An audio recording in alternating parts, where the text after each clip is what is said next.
Hello students, welcome to my YouTube channel Chemistry by Jagdish Wag.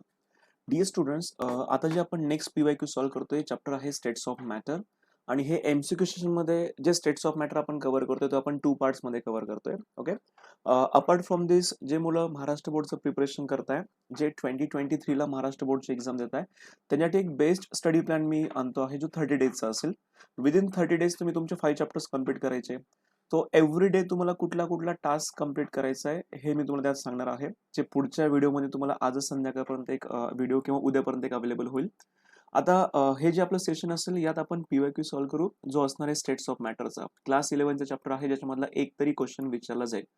Generally असा study आहे, या चॅप्टरमध्ये Charles law आणि ideal gas equation यांच्यावरती शक्यतो numericals येतील. या चॅप्टर मधून क्वेश्चन्स जास्तीत जास्त करा जे न्यूमरिकल बेस्ड असतील. ओके. याच्यामध्ये शक्यतो तुम्हाला गाय-लुसेक्स लॉ किंवा अवॅगॅड्रोज लॉ यांच्यावरती न्यूमरिकल विचारला जाणार नाही.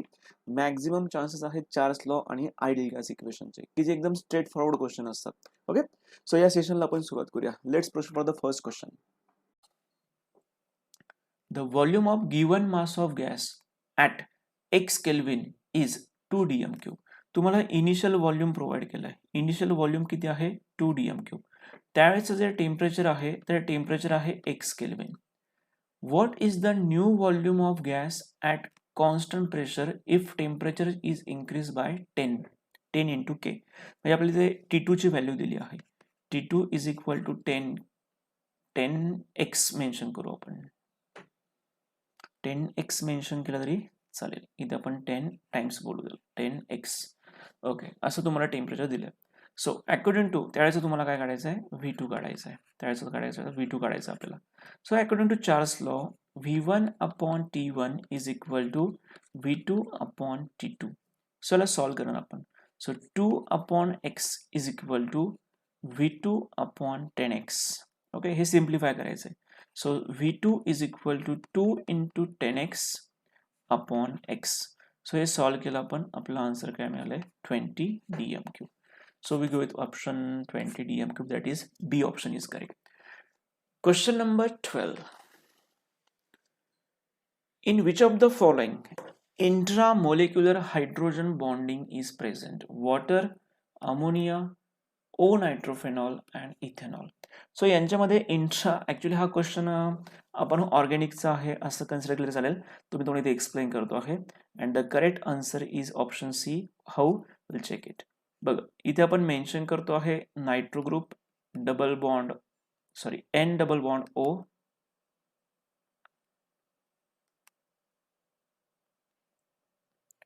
N double bond O, single bond O minus, आणि इथे आपल्याला मेन्शन करायचं आहे OH. बघा यांच्यामध्ये काय होतं. यांच्यामध्ये काय होत असतं? Hydrogen bonding. ज्या हायड्रोजन बॉन्डिंगला आपण बोलतो intramolecular hydrogen bonding. Intramolecular hydrogen bonding form होणारा कुठला ऑप्शन आहे? Option C. Question number 13. If 2 moles of an ideal gas at 546 Kelvin has volume 44.8 liter, then what will be its pressure? R values given to you. बघा number of moles आपल्याला n ची value provide केली 2 moles. Number of moles is equal to 2. Number of moles दिले आहे. Temperature आपल्याला दिलं आहे T is equal to 546 kelvin आणि व्हॉल्यूम तुम्हाला प्रोव्हाइड केलं आहे. Volume is equal to 44.8 litre. Okay. So what will the pressure? तुम्हाला P काढायचं आहे.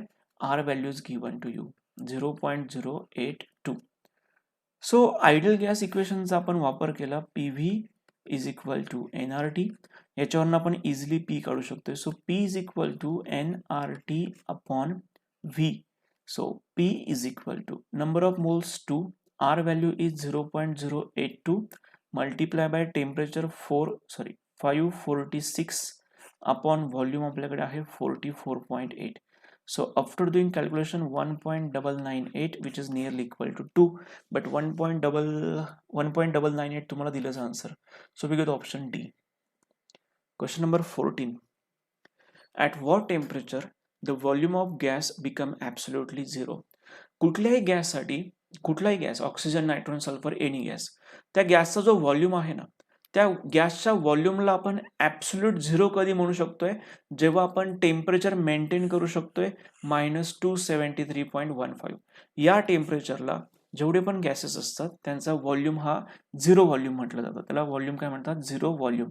So zero volume is at temperature -273.15. So option A this is fact. Question number 15 सुद्धा fact base विचारलाय. What is the unit of viscosity? विस्कोसिटीचं unit काय आहे? Option B is correct. Okay. So next question. 1 minute.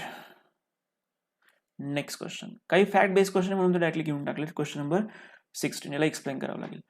Volume of balloon at 25 degree Celsius and 1 bar pressure is 2.27 litre. Volume तुम्हाला दिलाय. इथे मी mention करतोय volume V1 is equal to 2.27 litre आणि त्यावेळेचं प्रेशर जे होतं ते प्रेशर होतं 1 बार. प्रेशर होतं 1 बार. प्रेशर होतं 1 बार. If pressure of gas in the balloon is reduced to 0.227 bar, pressure तुम्ही रेड्यूस केलंय, कितीवरती आणलंय? 0.227. याचा अर्थ आपल्याला P2 value of P2 is equal to 0.227 bar. What is the rise in the volume? म्हणजे तुम्हाला V2 काढायचा आहे. सो तुम्ही P1 दिलाय, P2 दिलाय, V1 दिलाय, V2 काढायचा आहे. असा कुठला लॉ आहे जो तुम्हाला हा प्रॉब्लेम सॉल्व्ह करून देणार? That is Boyle's law. चला, बॉइल्स लॉवरचा हा पहिला क्वेश्चन आपण सॉल्व्ह करतोय. सो अकॉर्डिंग टू बॉइल्स लॉचं इक्वेशन काय? P1 V1 is equal to P2 V2. So आपल्याला काढायचं आहे V2. So V2 is equal to equation modify कसं करणार? P1 V1 upon P2. So P1 V1 आणि P2 यांच्या व्हॅल्यूज फक्त आपल्याला पुट करायच्या आहे. खूप इझी टाईपचा क्वेश्चन आहे. हे क्वेश्चन शक्यतो मिस करू नका. तुम्हाला hardly Boyle's law, Charles law, Boyle's law, Charles law, Gay Lussac law एवढेच लॉ जरी तुम्ही परफेक्ट केले तरी याचे मार्क्स तुम्हाला कन्फर्म मिळतील. सो व्हॅल्यूज पुट करणार आपण. So the values are P1 तुम्हाला दिला आहे 1 मल्टिप्लाय बाय 2.27 upon P2 आहे 0.227. So the answer is 10 liter. We go with option D. Next question, question number 17. Identify the type of intermolecular forces present between benzene and ammonia.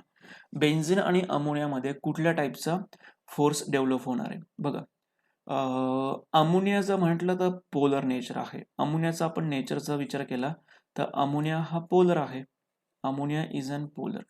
या पोलरच्या शेजारी आपण बेन्झीनला इथे mention करतोय. त्याच्या शेजारी आपण काय मेन्शन केलंय? बेन्झीनला मेन्शन केलंय. अमोनियामध्ये पोलॅरिटी आहे आणि बेन्झीन हा कसा आहे? नॉन पोलर आहे. आता पोलरच्या कॉन्टॅक्टमध्ये जेव्हा एखादा नॉन पोलर येतो ना, तेव्हा या पोलरमुळे हळूहळू नॉन पोलर मध्ये सुद्धा पोलॅरिटी क्रिएट होते आणि अशा टाईपच्या इंटरमोलिक्युलर फोर्सला बोलतात डायपोल इंड्युस्ड डायपोल इंटरॅक्शन. या इंटरॅक्शनला काय म्हणतात? Dipole induced dipole interaction. So option B is correct. Question number 18. Which of the following has intramolecular hydrogen bonding? बघा, हा क्वेश्चन आपण याच्या आधी पण सॉल्व्ह आहे. The correct answer is O nitrophenol. O nitrophenol आपण दाखवलं होतं, तुम्हाला आठवत असेल. दिस इज ओ नायट्रोफेनॉल.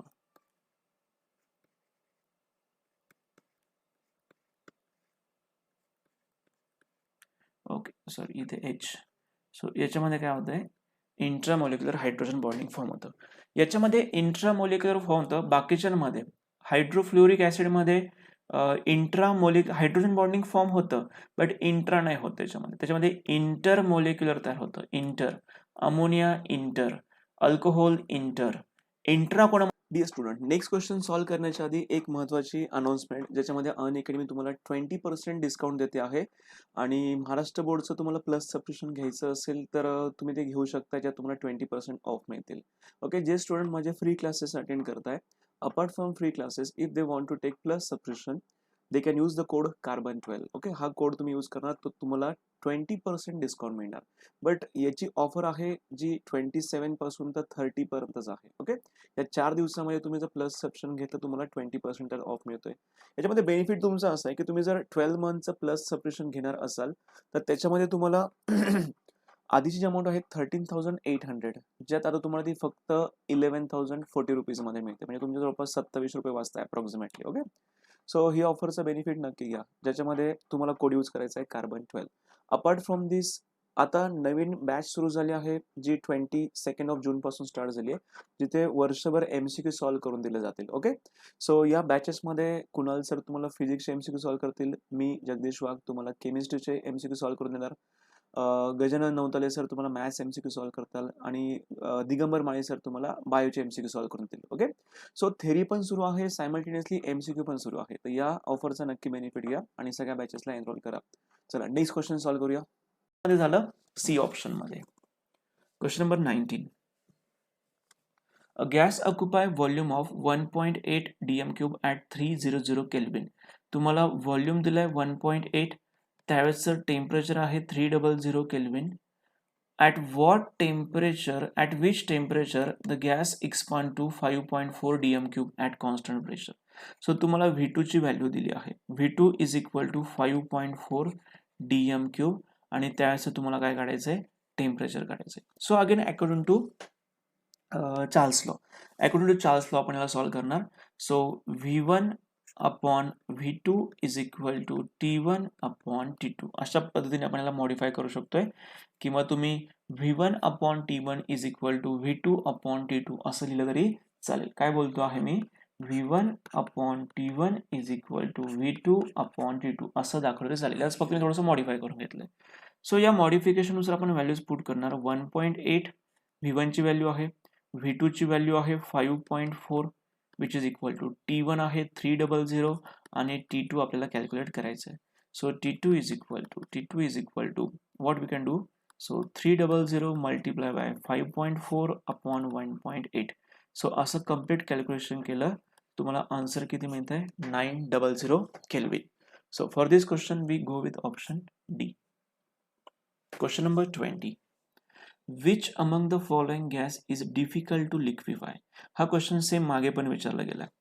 जनरली काय असतं बघा, actually gases can be liquefied when its temperature is below critical temperature by applying some pressure or we can say cooling. Critical टेम्परेचरच्या बिलो गॅस काय होतात, लिक्विड होतात.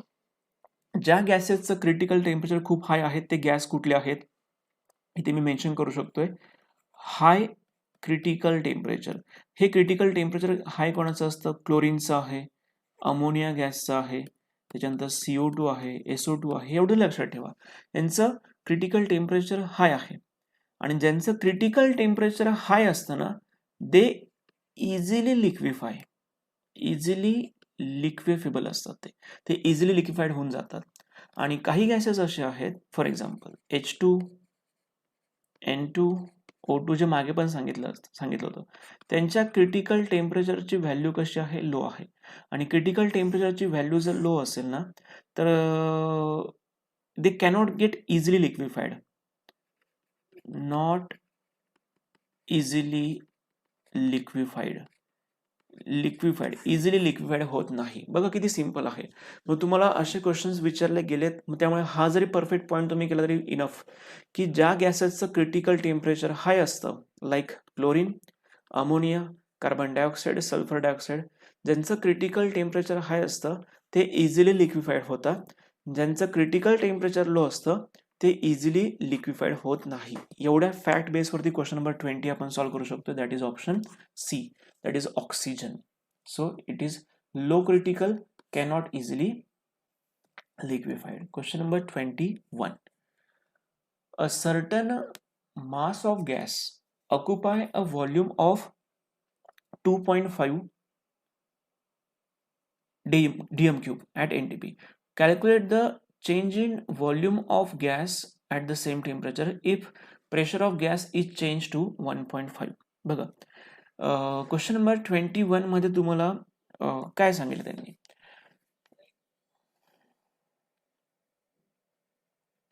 A certain mass of gas occupy volume of 2.5.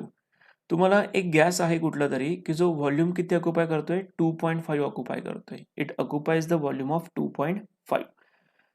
So 1 minute. Calculate the change in volume. We have to calculate the change in volume.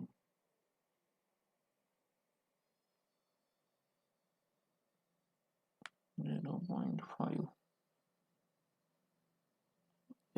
याला आपल्याला equation वापरावं लागणार. For this question we go with Boyle's law. तो उपयोगाचा नाहीये. Boyle's law चालेल ना. P1 V1 V2. Yes we go with Boyle's law. बघा त्यांचं म्हणणं असं आहे की इथे एक करेक्शन करणं गरजेचं आहे. A certain mass of gas occupy volume of 2.5 dm³ at NTP. Okay, NTP वर मी फोकस करतो. Calculate the change in volume of gas at same temperature if the pressure of gas is changed to 1.25 atmosphere. आपण असं करू शकतो ना की NTP म्हटलंय normal temperature pressure. Normal temperature प्रेशरला जे प्रेशर असतं ज्याला मी P1 बोलतोय, P1 आपल्याला किती घ्यावं लागणार 1 atmosphere. आणि त्यांचं असं म्हणणं आहे की शेवटी काय म्हणते बघा, if pressure of gas is change to 1.25, म्हणजे मी ते P2 ची व्हॅल्यू मेन्शन करतोय. P2 ची व्हॅल्यू किती असणार आहे 1.25 atmosphere. हे P1 P2 आपण सॉल्व्ह केलं. सो इनिशियली व्हॉल्यूम किती होता V1 is equal to 2.5 dm³. तुम्हाला काय काढायचं आहे V2 काढायचं. खूप इझी क्वेश्चन होता. शब्द त्याने थोडेसे चेंज केल्यामुळे थोडासा गोंधळ झाला. सो P1 दिलाय, V1 दिलाय, P2 दिलाय, V2 काढायचा आहे. So according to Boyle's law. Boyle's लॉचं इक्वेशन काय P1 V1 is equal to P2 V2. So we are going to find out the value of V2. So V2 is equal to बघा याला modify करा. P1 V1 upon P2. P1 ची value आहे 1 multiply by V1 आहे 2.5 upon P2 आहे 1.25. So हे सगळे calculation केलं तर आपल्याला आन्सर एक्झॅक्टली किती मिळतंय 2 dm³. बट त्यांनी काय सांगितलंय calculate change in volume. Change in volume म्हणजे आपण डेल्टा V मेन्शन करतो. सो हा जो तुम्हाला मिळाला हा फक्त V2 मिळाला. बघा इकडे लक्ष द्या. आता V1 ची व्हॅल्यू आहे 2.5, V2 ची व्हॅल्यू आहे 2 आणि तुम्हाला चेंज इन व्हॉल्यूम काढायचं आहे that is V2 minus V1. V2 minus V1 करायचं आहे तर 2 मायनस 2.5 करणार. So answer will be minus 0.5. So there is a decrease in volume. मग डिक्रीजिंग व्हॉल्यूम कितीने झाला व्हॉल्यूम डिक्रीज शब्दाचा अर्थ आहे मायनस. मायनस साइन काय सांगते डिक्रीज. मग व्हॉल्यूम कितीने डिक्रीज झाला 0.5 ने. So for this question we go with option B. Minus sign का नाही दिलंय मायनस साइन देण्याची गरज नाही. व्हॉल्यूम कितीने डिक्रीज झाला कितीने चेंज झाला ते आपल्याला काढायचं आहे. So option B is correct. Question number 22. A gas occupy a volume of this much dm³ at this much pressure. इतक्या प्रेशरला एवढा व्हॉल्यूम आहे. What volume will gas occupy if pressure is increase to 235 kPa kilopascal keeping the temperature constant. So या केसमध्ये बघा आपण formula असा वापरू शकतो. इथं आपण मेन्शन करू शकतोय की pressure is inversely proportional to volume असतं की नाही ॲट कॉन्स्टंट. म्हणजे आपण असं लिहू शकतो आहे. So P1 upon P2 is equal to V2 upon V1. So P1 upon P2 is equal to V2 upon V1 आपण मेन्शन केलंय. So according to this we can calculate V2. So V2 is equal to V2 is equal to P1 V1 upon P2. So P1 ची value बघा किती दिली तुम्हाला. P1 दिला आहे initial pressure 101 kPa. 101 multiply त्यावेळेचा व्हॉल्यूम किती आहे 4.2 अपॉन P2 तुम्हाला दिला आहे 235. हे सगळं आपण सॉल्व्ह केलं आपल्याला आन्सर मिळते 1.8. So we go with option A. बघा हे इक्वेशन तुम्हाला इथे यूज करायचं आहे किंवा तुम्ही हे लिहिताना असं मेन्शन केले चालेल P1 V1 is equal to P2 V2 अशा फॉर्म मध्ये लिहून मग असं कन्वर्ट केलं तरी चालेल. Next question number 23. Which among the following gas is easily liquefied. हा सेम क्वेश्चन पुन्हा येतोय. तुम्हाला मी ऑलरेडी एक्सप्लेन केलं आहे मागच्या क्वेश्चनमध्ये. सो फॉर दिस क्वेश्चन मी गो विथ ऑप्शन ए. तुम्ही या क्वेश्चनचं ज्या मुलांनी हा क्वेश्चन डायरेक्टली बघितला असेल त्यांनी क्वेश्चन नंबर 20 फॉलो करत मी डिटेल एक्सप्लेन केलं आहे. So option A is correct. Next question number 24. So what will be the minimum pressure required to compress 500 decimeter cube of air at 1 bar to 200 dm cube at 30 degree Celsius?